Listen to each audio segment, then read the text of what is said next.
Hey, just wanted to do a quick video touching on all the major parts on this Vortech kit for my 23 F-150. I've been working with Josh at 5-Star Tuning, and this thing is a monster. I've got a tune or a dyno session planned in just over a week, so I'm pretty excited about that. Just wanted to wait to make sure tuning was all dialed in. So from the outside, we've got the intercooler. I opted for the satin finish kit. I just wanted something a little more subdued. And what that includes is essentially, black powder coat on the intercooler, the discharge piping, the intake pipe, and then also the actual V3-SI head unit itself. But yeah, starting on the outside, the intercooler bracketry, everything really is mounted so solid. Like I'm pulling, the truck right now is rocking back and forth from yanking on that, and that stuff's not going anywhere. Same with all the piping. There's reinforcement brackets down below. Down there is the discharge valve.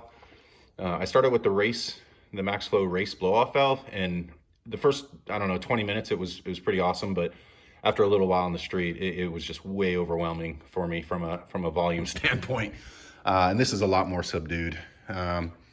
So up top, we went with the 1050 injectors by Injector Dynamics. The sound insulating foam is not there, so once I start it up, you'll hear them clatter away. We've got this PCV assembly here that's modified as part of the installation. There's a check valve in there now. Here's where we're tapping in our vacuum line. I changed plugs after the install, and as you can see, everything's extremely accessible. I mean, you could fit your arm down in there easily, but it only took me about 20-30 minutes to change the plugs.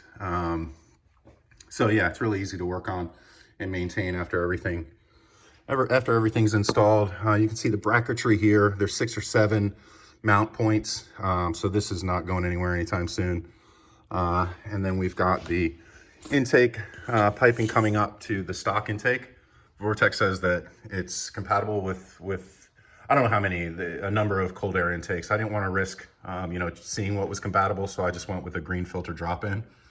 But based on the positioning, I was looking at like Roush and SMB and things like that. Especially the Roush looked like it would be an absolute just kind of hot swap intake. But again, I didn't want to risk something not being compatible and jam up the install. But yeah, outside of that, the kit itself is very basic. It would take, definitely you could do it in less than a day. I've got 2 little ones.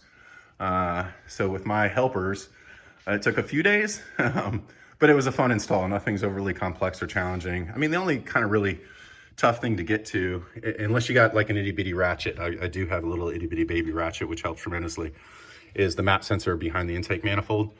But that's it. Everything else is extremely accessible. I had the truck up on ramps for all the lower work, and then I would pull it off the ramps for anything needing to be done up top, and it was pretty pleasant. But I'll go ahead and start it now.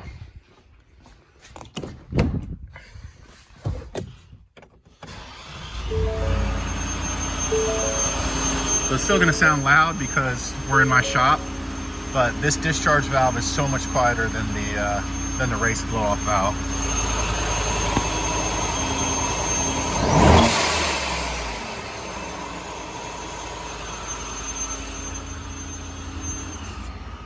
So yeah, looking forward to the dyno session. Hope that helps fill in any gaps you might have on the kit. I'm loving it so far. It's been great. But if you have any questions, just post in the comment section. All right, thanks.